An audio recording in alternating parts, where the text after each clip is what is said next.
Hello student, आज हम कुछ ऑब्जेक्टिव पढ़ेंगे। सही तरीके से बेस आंसर क्षारीय मृदा धातुएं हैं। देखिए, क्षारीय मृदा धातुएं हैं, इसका मतलब हमें एकदम क्लियर होना चाहिए कि पीरियोडिक टेबल में कहाँ पे एलिमेंट किस नाम से जाने जाते हैं। तो हम आपको बता दें, पीरियोडिक टेबल में जो फर्स्ट लाइन होती है वो मृदा धातुओं की होती है। किसकी होती है? मृदा धातुओं की। आपको अगर ना समझ आए तो लिथियम, सोडियम, पोटेशियम ऐसे जस्ट नीचे की ओर हैं। लिथियम, सोडियम, पोटेशियम, इस तरह से। तो लीना, कमला, रूबी, सीला, फ्रांस, ये आपकी क्षार धातुओं की लाइन है। हलीना, कमला, रूबी, सीला, फ्रांस। जबकि यहाँ पे हाइड्रोजन जो होता है वो जनरली हम दोनों में काउंट करते हैं, हालांकि ये मेटल नहीं है, बट ये फर्स्ट ग्रुप का एलिमेंट माना जाता है। तो क्षारीय मृदा धातुएं जस्ट सेकेंड लाइन की बात होती है। बी मग केसर बारा, बी मग के सर बारा। अब देखो, मिलाओ, बी मग के सर 12। यहाँ पे लिथियम नहीं आया और पोटेशियम नहीं आया, इट मीन्स ये आपका ऑप्शन गलत है। नेक्स्ट सेकंड में आते हैं, बी मग के, ये के है, ये के नहीं है, ठीक है। हलीना, कमला में ये के आता है। बी मग के सर, तो ये के नहीं आया, तो ये भी आंसर गलत है।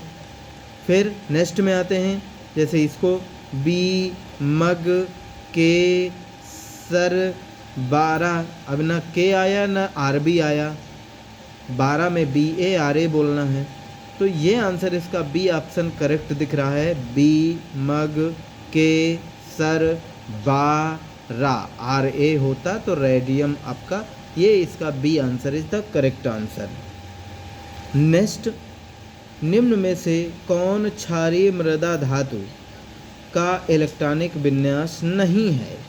देखिए, क्षारीय मृदा धातु, जैसा कि हमें पता है कि हम ये फर्स्ट लाइन को पीरियोडिक टेबल में जो फर्स्ट लाइन है उसे क्षारीय धातु बोलते हैं, सेकेंड लाइन है क्षारीय मृदा धातु बोलते हैं। तो क्षारीय मृदा धातु क्वेश्चन में पूछा गया, इट मीन्स सेकेंड लाइन पूछी गई, और सेकेंड लाइन का जो आउटर लेयर का, आउटर सेल का कॉन्फ़िगरेशन है, आउटर यानी बाहरी विन्यास है, वो एन आउटर लेयर है, आउटर सेल है, एन एस में 2 इलेक्ट्रॉन होंगे, क्योंकि ये सेकेंड रो की बात हो रही है।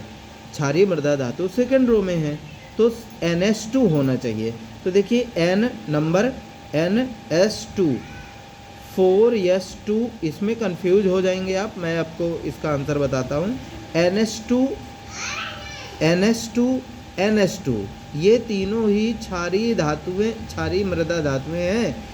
बट ये आप जो देख पा रहे हैं, इसमें भी आपको कंफ्यूज करने के लिए 4S2 इट मीन्स NS2 दिया हुआ है, लेकिन आप ध्यान से देखिए, इसका जो आउटर इलेक्ट्रॉन है 2 हैं, बाकी ऑर्बिटल में, D ऑर्बिटल में इलेक्ट्रॉन इंटर किए हैं, इट मीन्स ये D ब्लॉक का एलिमेंट है, ठीक है, D ब्लॉक का एलिमेंट है।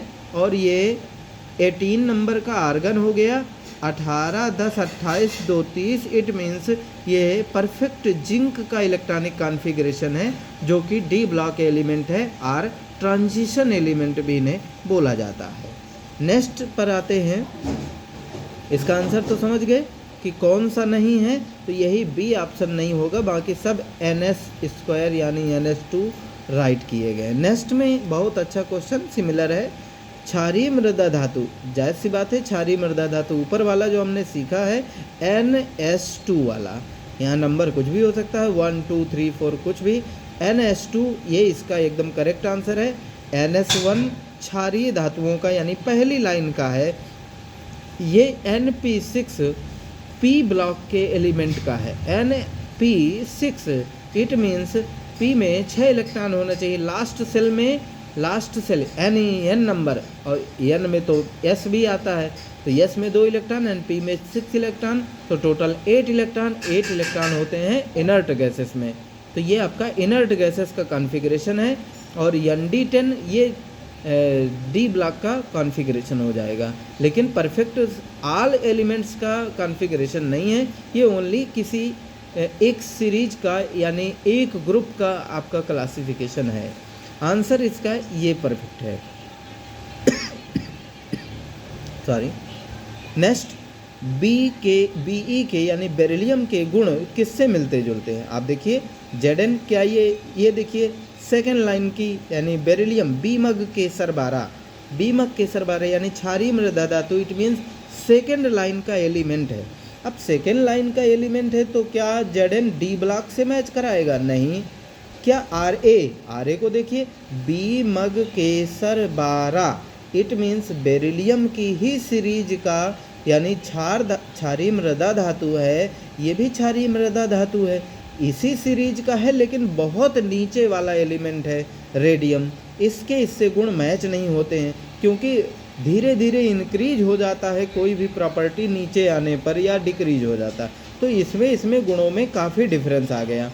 Hg भी डी ब्लॉक का एलिमेंट है, ये भी पॉसिबल नहीं। अच्छा, ये पी ब्लॉक का एलिमेंट जरूर है, लेकिन आपने एक पढ़ा है विकर्ण संबंध, उस संबंध के अकॉर्डिंग अगर आप ध्यान से देखें तो बेरिलियम का संबंध एल्यूमिनियम से हो जाता है। इसका आंसर बेरिलियम से एल्यूमिनियम मिलेगा, तो answer C is the correct answer. ठीक है। नेक्स्ट, अगर आप वीडियो में हमारे नए हैं तो हमारे वीडियो को सब्सक्राइब कर लें और वीडियो को लाइक ज़रूर करें। इसी तरह से हम अब रेगुलर क्वेश्चन सीरीज सॉल्व की जाएगी। Thank you.